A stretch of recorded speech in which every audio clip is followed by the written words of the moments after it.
Hello, everybody. It's great to see you today. Yesterday and today, YouTube gave me like a stuck spinning wheel on going live and surprised me both times when I actually was live. So, hello, welcome in for day 2 of our spring equinox sacred reset event. Yesterday, we talked about the moon. We talked about how you want to feel. We talked about solar goals. And today we are going to talk about shadows and the chakras and energy. We've got a lot of ground to cover and not a lot of time to do it in. I feel like Willy Wonka taking you through the factory. Let's share the screen and get started so I can do all the admin stuff, introduce you to Team TSE, let you know more about what's happening here today, and we can get to meat and potatoes. All right. I am Sarah. I'm the founder of the Sisters Enchanted. I've been doing this work since 2016. I've been reading tarot for like 23 years now, something like that. I was a former teacher. And now I teach here at the Sisters Enchanted. In the comments today, we've got Team Sisters Enchanted helping you out. So as we go through the presentation today, I'm going to let them do their amazing work of helping you answer questions, solve problems, and I'm going to focus on the screen. So if I am not answering your question, know that someone on Team TSE will help you out. We have Patty in the comments. Patty comes from the West Coast. So happy early morning to all of our West Coasters, including Patty. She's a teacher and coach here. She's been part of the community since 2017. We've got Naomi in the comments today. Naomi is a fellow East Coaster. I'm based in Connecticut. And Naomi she works a lot behind the scenes, but she's been with us for years and years and is skilled in astrology and tarot and all the things. Jenna is our student support customer service inbox mermaid. We like to say she swims up if you come in, if you put a message in a bottle through the internet. Jenna will receive it. She will help you out. Jenna also is skilled in coaching and tarot and astrology and is the best support person we could ask for. So round of applause always for Jenna and all that she does for the community. We've got Anna in the comments today. Anna is my real life sister, and she is an astrology teacher. She is a walking encyclopedia for mythology. Anna worked in health and wellness for 10 years and is very knowledgeable on things like herbs and supplements and Ayurveda. We've got Kiara, who I don't think is in the comments today, but Kiara is part of Team Sisters Enchanted and sometimes pops in. She's one of our astrology teachers and teaches across just various classes as well. And then Nick, he is our one dude who works on this female founded and operated team. We're really proud to be a woman founded, woman operated, and woman funded. We are a self-funded business, and Nick teaches astrology alongside Anna and helped write that curriculum. And he lives local to Anna and I, and Anna and Nick studied together in astrology. And he is very kind, brilliant, all the things. And we are happy to have him. I don't think he's here today, but he's part of Team TSE. We also have in the comments our wayfinders, and our wayfinders are here to do just that, help you find your way. They are part of our student community, and they can most often be found in the course communities, helping peers find the resources that they're looking for and get unstuck. So a lot of them are here today as well. We've got Melissa, Risa, Teresa, Beth, and Renee. I had to dig deep, did not miss anyone. So we've got 5 wayfinders, and some of them are here today as well. One of the things we want to do as we kick off these free events every day is be really crystal clear about who we are here at the Sisters Enchanted so that you don't waste your energy, spend your time in a community of people that's not the right fit for you. So one of the things I want to be really transparent about, this is a free event for you. It's not a free event for us to host. We are a small business. I just introduced you to Team TSE. And as I said, we are self-funded. We are female founded, operated, funded, really proud of that. And we do offer programming that I will tell you about this week. And that's what makes us able to teach these free classes as well. So I will tell you about our holistic witchery program as the week progresses. Registrations open at the end of the week. And I'm sharing with you every day some of our values as well. So, yesterday I shared our number one value is to lead with kindness. Lead with kindness with your peers, with yourselves, especially with yourselves. We're so hard on ourselves, right? How many times can I say ourselves in one sentence? But we are so hard on ourselves. And when you're in community, make good assumptions about people, right? Our other value that we hold very near and dear to our hearts is that of being time intentional. So if you caught yesterday's call, yesterday's event, I talked about how society is absolutely obsessed with how women spend their time. And that is so frustrating. And on that same line of thinking, though, I would love for you to be so obsessed with yourself and your energy and this one precious life that you have that you are time intentional. What does that mean? It does not mean to be hard on yourself if you want to sit around and watch your favorite show and binge watch all the episodes for 2 days. That is a-okay when we are aligned with that, when we're intentional and we say, I feel like rest is the thing that I need right now. And so I am going to rest and I'm going to rest big. I think that for so many of us, when we get up in our heads, we overthink, we outsource validation and our power and look for somebody else to sort of tell us what we should be doing, that we lose that intentionality. And time truly is your only finite resource. You can always make more money. You can always work on a health journey. You can get new items, right? But we cannot get our time back. Once a minute is gone, a minute is gone. And so we hold this value very dear to us here at the Sisters Enchanted. And I want to share that with you because it is a big part of how we operate here. All right, I'm going to share a little story with you before we get into the slides and the activity for today. Let me stop sharing. Oh, what am I doing? Stop sharing the screen. All right. Each day I've been sharing, I will share a little story with you as well so that you can kind of get to know me a little bit more as the person that you hear from here at the Sisters Enchanted. Yesterday, I shared about how it is that I came to really be so passionate about taking ownership of one's life, about tapping into the magic and the power that you were born with. I'm very serious about it. Today, I want to share with you the story of how I transitioned into the Sisters Enchanted. So that's a long story, but one part of it that's really significant. Before the Sisters Enchanted, I operated a small business where I worked with kids and adults with learning differences, and I would help them learn the skill of learning. And that would look like for adults, organizing their time, self advocacy at work, spending 2 minutes to write an email instead of 20. With kids, it was really the learning skills they needed to be successful at school. And for a few years, I worked with a young man who had several learning and social challenges ahead of him that we were working on. And over the time, I got to know his mother really, really well. And this woman, she devoted her whole life to her son. I mean, when I say her whole life, I do mean her whole life. She would give up her career. She would ultimately lose her marriage. She would lose herself along the way. And she was always over explaining, like always trying to explain herself, explain why she was disorganized, explain why she was late, get validation for how hard her situation was, right? And it was this constant explaining, this constant shame, this constant guilt.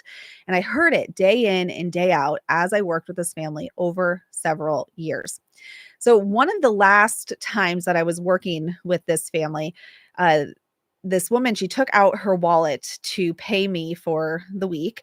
And as she takes out her checkbook, these yellow sticky notes that were like crumpled up. And the sticky part on the back of a sticky note that's been sitting around, it gets like dirt stuck on it, maybe some hair, dog hair, cat hair, whatever. These sticky notes that are crumpled up. just like fall out of her wallet. Now, at the time, it might have been like 3 sticky notes, right? But as I'm experiencing it, I just feel like it's this waterfall of sticky notes falling out on my table. And I glance at them and they're affirmations written on these crumpled up, dirty sticky notes pouring out of this woman's wallet. This woman who, for several years, has been constantly over explaining to me why things are the way they are, why she's doing what she's doing, how she's showing up in the world. She's expressing her guilt. She had rosacea on her cheek and would apologize when she came to bring her son and had not put her makeup on yet, fully like trying to hide and be so sorry about the way she looked. And in this moment where I saw these affirmations coming out of her wallet, my something inside of me just like sunk down. And I was like, it is not the children. It is the people raising these children. It is the women, maybe women who are not raising children, but women who are at work apologizing for how they showed up to the meeting. Maybe it's women who are helping their aging relatives and they're apologizing to the facility about being 10 minutes late for something, right? Or over explaining why they asked for this or why they need this thing instead of being just fully in their power, fully present. And in that moment, I thought to myself, you cannot affirmation your way out of shame. You cannot affirmation your way out of guilt. You cannot affirmation your way out of seeking external validation. And something in me in that moment completely shifted. And it was within a year that the Sisters Enchanted really took off and started the way that we have it now. And I want to share that with you because I think that this story is relevant to so many of us where we find ourselves in situations where we're over explaining, whether that is at the grocery checkout line and you just need to run back for one thing and now you're over explaining to the cashier and the person in line behind you, or you're over explaining to your spouse or your friend, or you're over explaining such that you're really looking for somebody to tell you, no, it's okay, it's fine, you're okay, you're fine. Really wanting the validation of the circumstance, right? Validating that the circumstance is challenging. So naturally you're explaining yourself and naturally you feel guilty and naturally you have run yourself ragged trying to be right, whatever right is, air quotes, in this situation. And so I share this with you because I think it speaks to so many of us here as a collective in our lived experience. And it is one of the defining moments that made me see that we, as women in particular, who are creators of energy, we're creators of ideas. We can be creators of life. We can be creators of the life giving energy to our relatives, to our neighbors, to our nieces and nephews, to our cats and our dogs and our pets. We can be tenders of the earth. We are the energy setters, right? We are the thermometers when we walk into a room. What's the tone going to be? We have that power within us. And I think that it is when we are in that power that the rest of the world changes. When we are in that energy, that creation, I create, I set the tone, I am the energy of this situation. That is when we will see a ripple effect that is far and wide for all of us, where we reorient to our authentic selves, where we reorient to this idea that we don't have to prove our worth, we don't have to prove our value, and we don't have to over explain ourselves. So that's a little bit about how I transitioned into the Sisters Enchanted. Now, there's more to the story. My real life sister Anna and I were talking one day. She's the one who named the Sisters Enchanted. She called me on her break from work and was like, "It's going to be the Sisters Enchanted," and the rest is history. But I think it's really important for you to see this. Where in your life are we in this loop of over explaining, apologizing for simply being who we are, like showing up a little rumpled or whatever with the rosacea or the eczema or the midlife hair falling out and your hair's thinner than it ever was before, or the hair on your chin that you didn't pluck in 2 weeks and now it's 2 inches long. My husband loves to point those out to me when it happens. But where can we not be that, right? And that fits in with what we're talking about today, which is energy.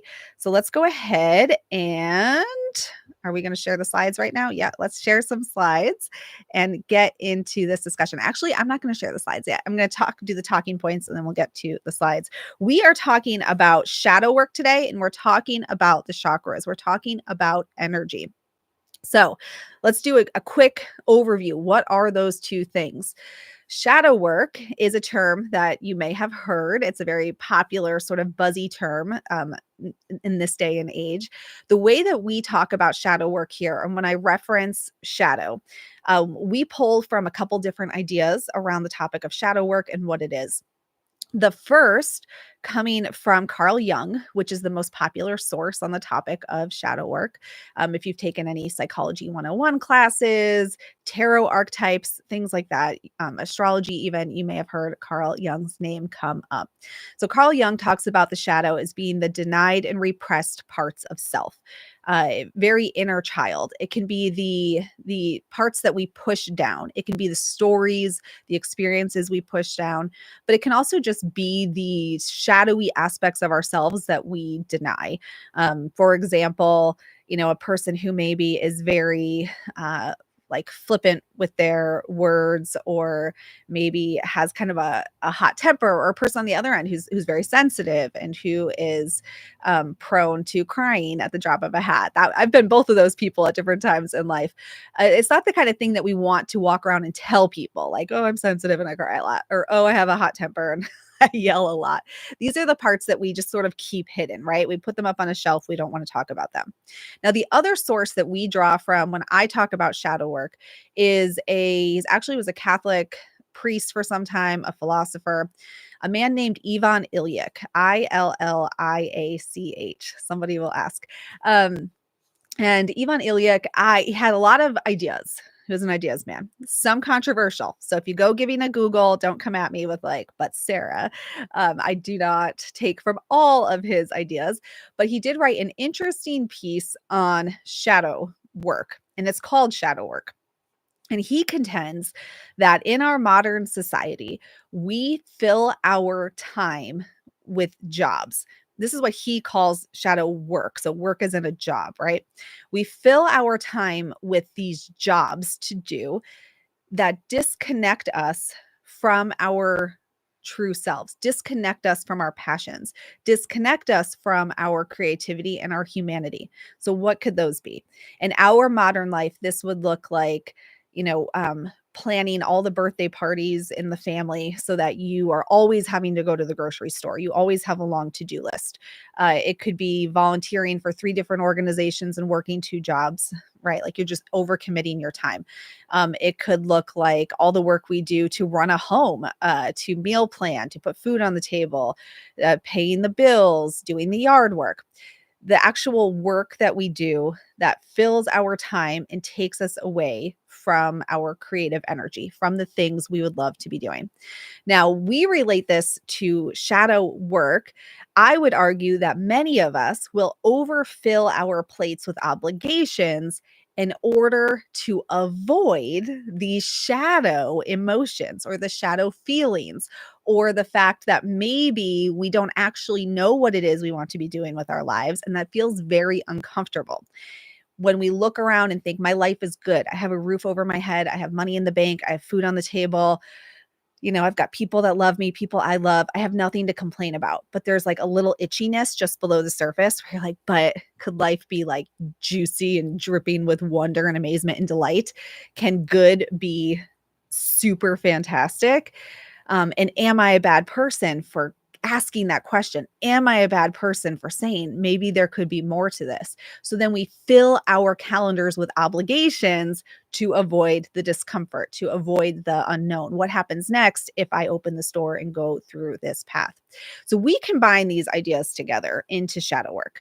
Like, how are you living your life in a place of distraction, in a place of overcommitment, and in essence, avoiding the shadow, avoiding those tough questions. We also look at shadow work as very future forward, future oriented here at the Sisters Enchanted.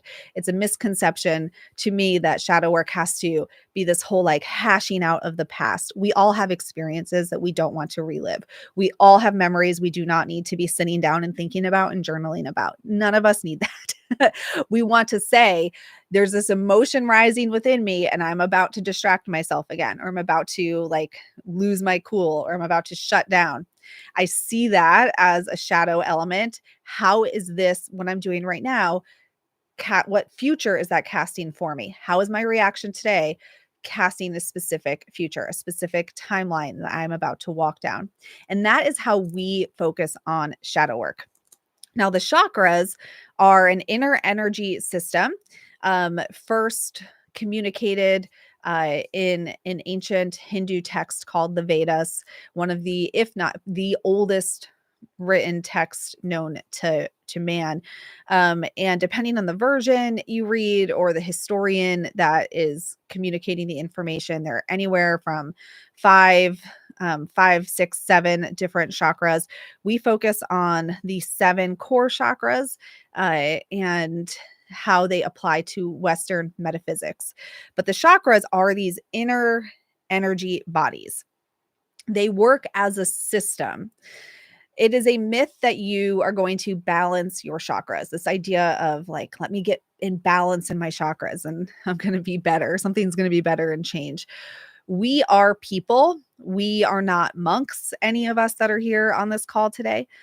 We experience life every day. Every day you open up social media and you feel a feeling.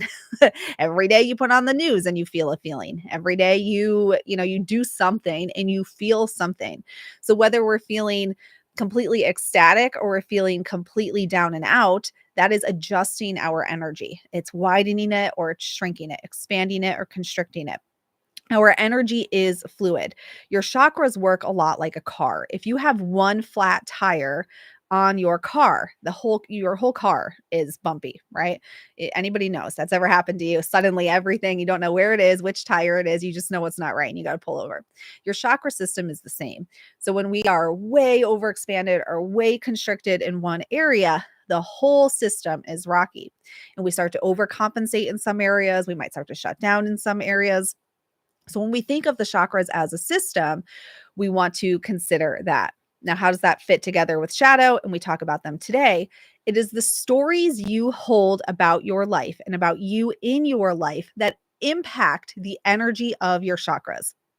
So if you were 3 years old, maybe not three, most of us don't remember three. If you were 6 years old and somebody said to you that your shoes looked funny and you remember it to this day, that story is living in your energy and it is impacting you somewhere, some way, somehow.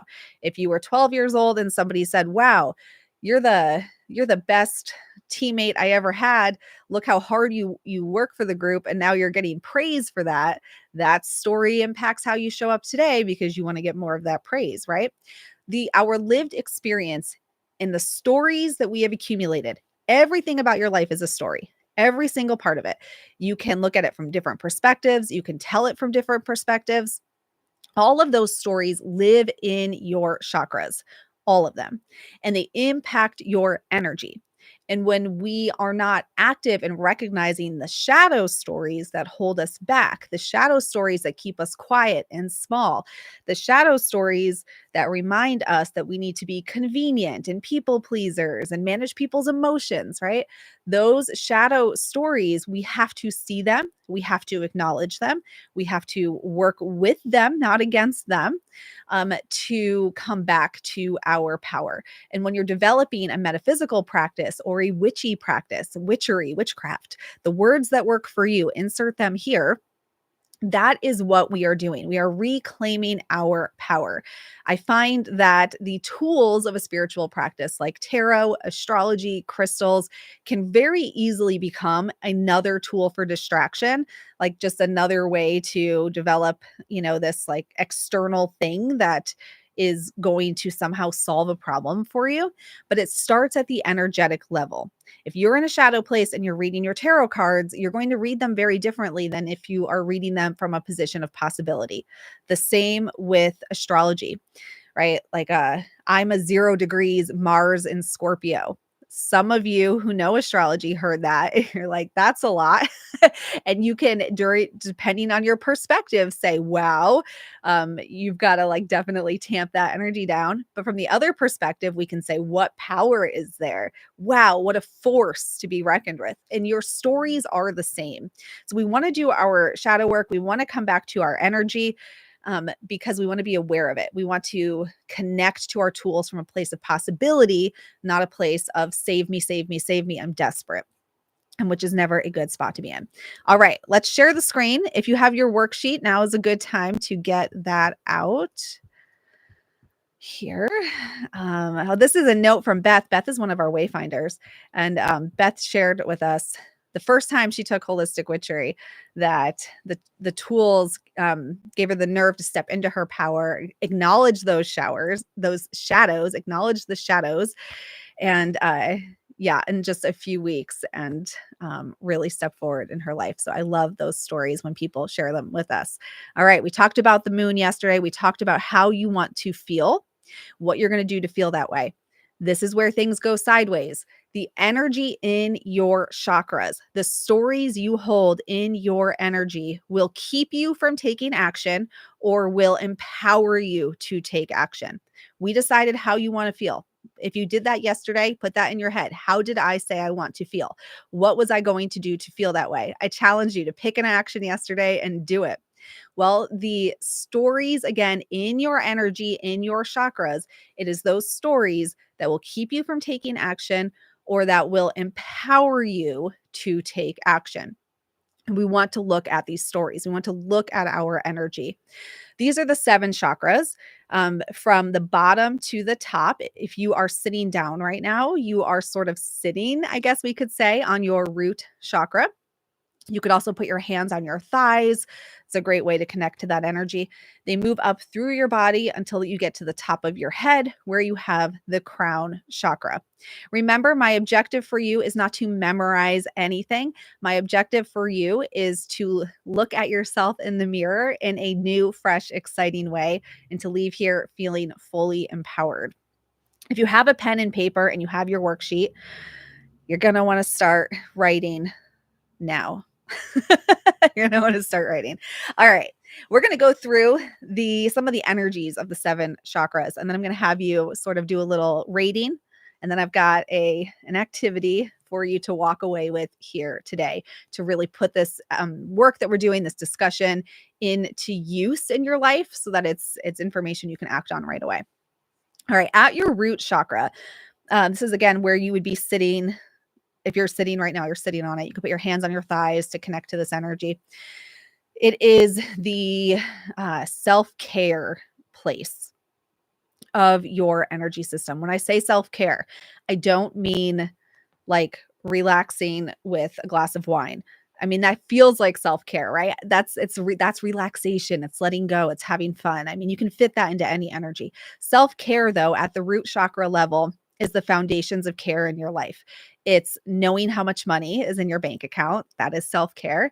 It is taking care of your energy levels so that when you get the emergency phone call from a relative, and more women are taking care of both young people and aging people at the same time. It's the sandwich generation, and it's happening more and more and more. And those emergency phone calls are happening more and more and more. So self-care, it is having the time foundation so that you can manage the phone call without without just falling to pieces. It's the money, is your basic foundations.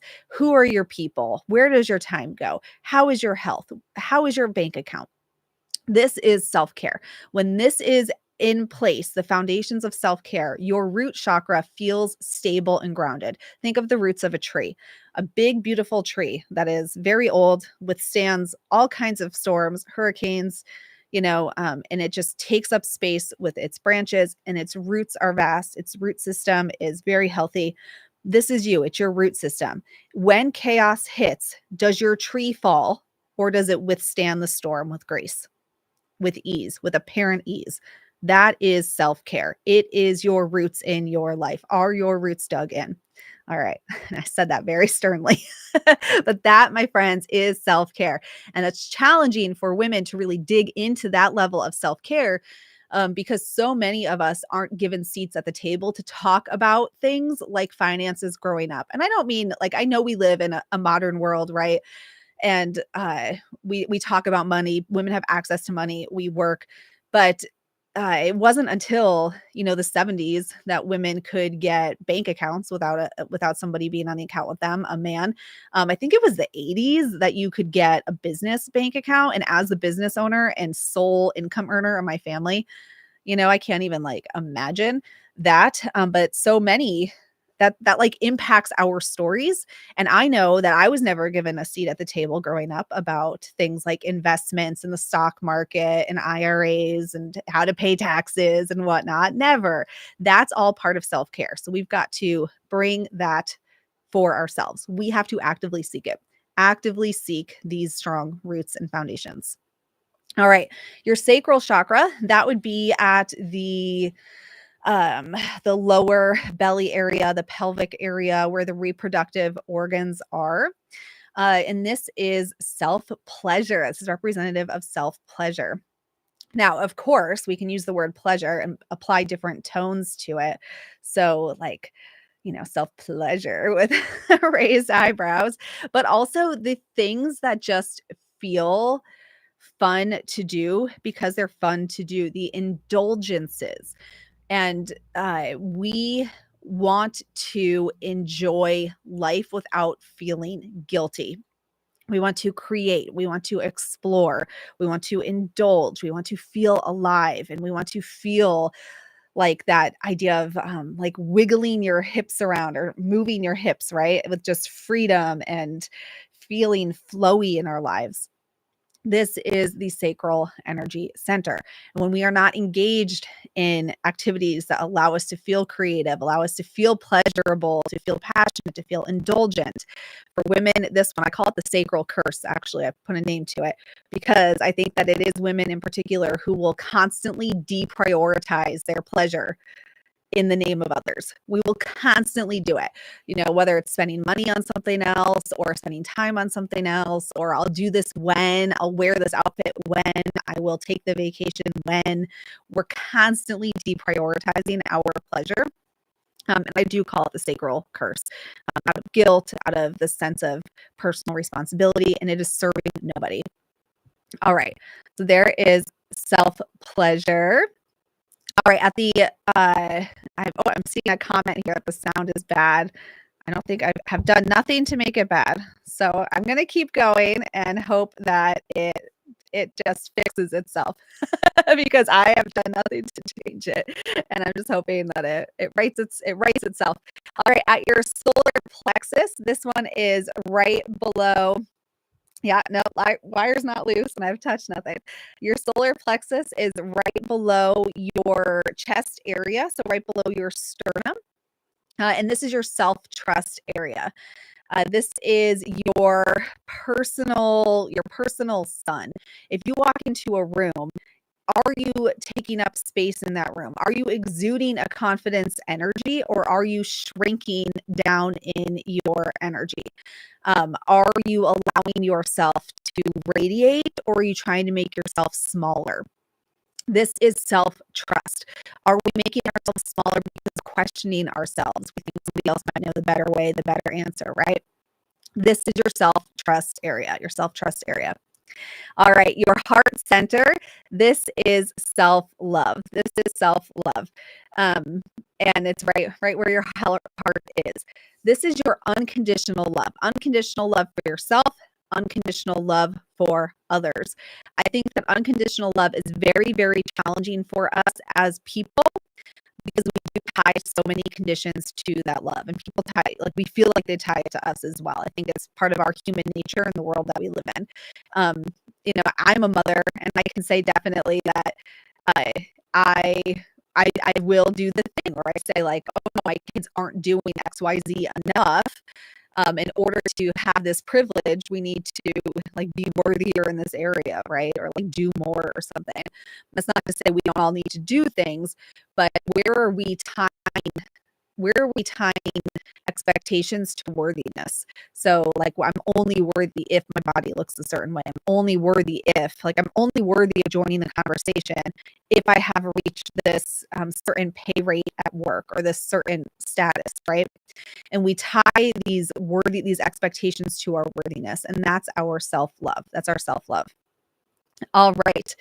With the throat chakra, with the throat, that's right, your throat space, self-expression, self-expression. I see the note to unplug. I can't even reach the thing that the mic's plugged into. It's not near me. I would, but I can't reach it. I'd have to get up, stop everything. Your throat chakra, your self-expression. And when we talk about the throat chakra, we are often talking about our we're talking about using our voice. The thing I most hear with the throat chakra is speaking your truth. But the thing about speaking your truth is that you also have to just keep going. It'll come back. I'll tell you, after 9 years of doing this, that if there is a tech thing and I have touched nothing, hands up, keep going. It will fix itself. With the throat chakra, we talk about wanting to speak our truth, right? Speak up, speak your truth. But the other part of that is hearing, is being able to hear. And I see this, all of you see this right now on social media. We see the arguments that people are having on social media about the state of all of the things. And here is the thing, though, that being able to recognize that somebody is in a shadow place and is obviously trying, like, having a really bad time, that is a skill. It's a skill to hear what someone's saying when they're not saying it. And that's part of that self-expression. So we want to express ourselves. We want to own our voice just as much as we want to own our silence. When you are listening and you're waiting and you're trying to decide before reacting, that is also self-expression. When you're reacting out of fear, when you're silencing yourself out of fear, we can do both of those things. We can silence ourselves out of fear and we can react out of fear. And so that's where the listening and the speaking comes in. Self-expression at your throat energy center. And this comes with having the self-trust, right? The self-love to know, when am I in a fear place? How am I reacting? How am I receiving information out of fear? Your third eye, that's right between your eyebrows. This is self-awareness. So this is also your intuition zone. But our intuition is a meeting of our logic selves and our inner subconscious selves. When you see a red sign, those of us, where that red means stop, we know that logically because we've learned it through our lifetime. And then when we are in our intuitive selves, we might like get this essence of like red, danger, stop, uh, because we are sort of internally aware of red as stop, right? So self-awareness, though, is also this ability to know these things about yourself, to know when you're repeating old stories, to know when you are not truly in the moment because you are bringing up emotions from another time that are then casting a future that you don't want to be on. And having the self-awareness in your internal self, your intuitive self, your gut self, to know that. And then we have self-knowing at the crown chakra. And with self-knowing, it is the deep ability to know when something's for you and when something's not for you. The deep ability to know that two truths can exist at the same time. The deep ability to know that you are going to be okay. The trust in what you can't see, the trust in your inner world, is part of this self-knowing. All right. So here we go. Real quick, do a pulse check on yourself. 1 through 5. You don't have to do them all. There's 7 of them. And I am taking longer than I wanted to. I'm not being very time intentional to get through the material, but give yourself a 0 through 5 on the 7 chakras. 0 would be like, how would I say this jokingly? I like to evade when I feel very down about something. What is this you speak of? I've never heard of self-care, self-pleasure, self-trust. Like 0, I'm not there in this area. 1, I'm lacking in this. 2, I try again. 3, depends on the day, pretty neutral. 4, I'm good until something really sets me off and then my energy goes askew. Or 5, I totally radiate in this area. I totally radiate this trait.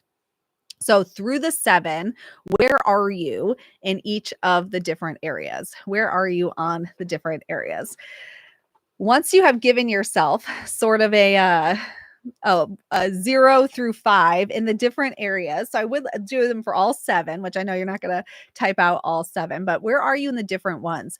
Now, the thing about the chakras is that like your energy overall like might feel pretty like good, but there might be one specifically where you are wanting to work right now.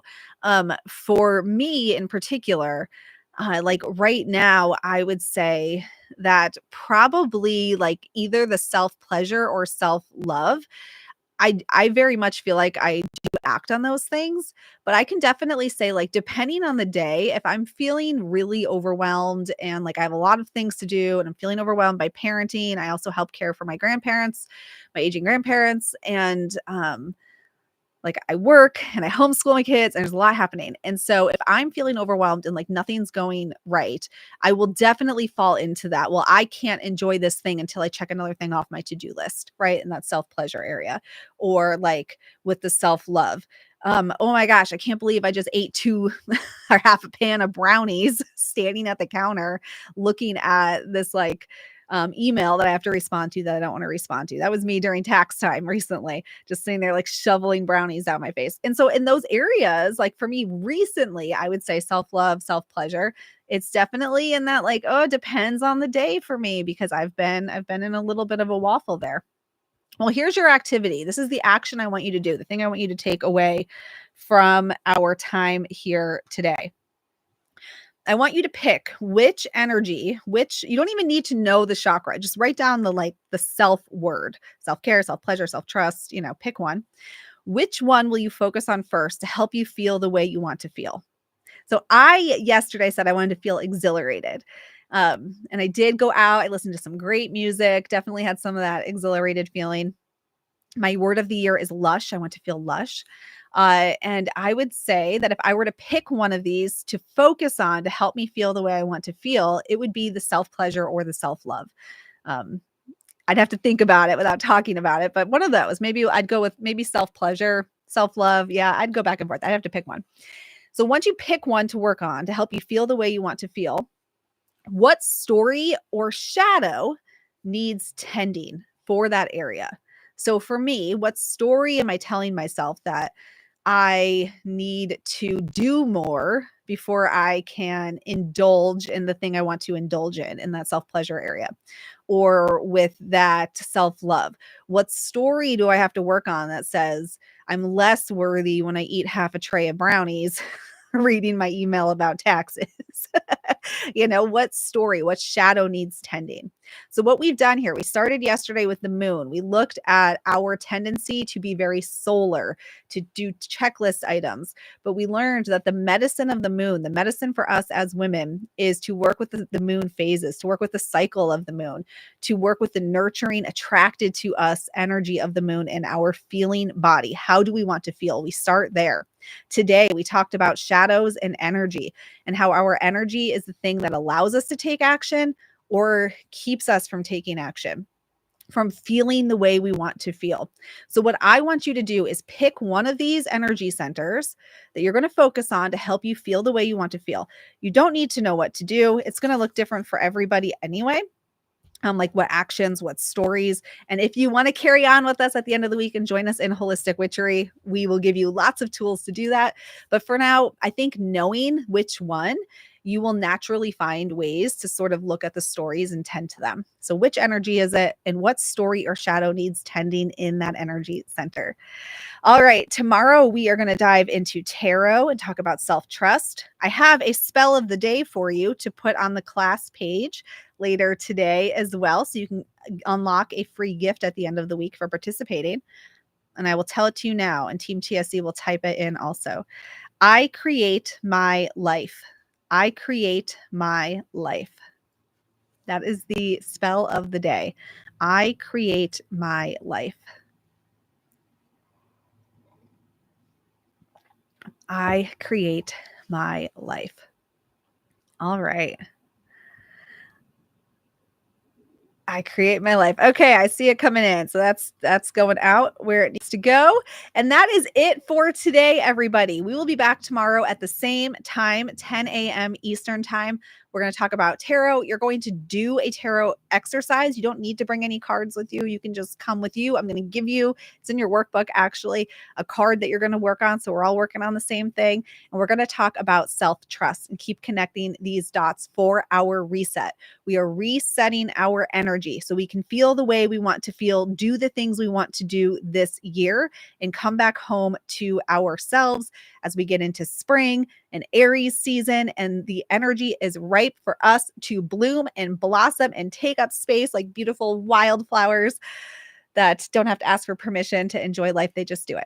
All right. That's the vision. That's where we're going. I will see you tomorrow at the same time, same place to talk about tarot. I hope y'all have a really great day ahead. And yeah, take care.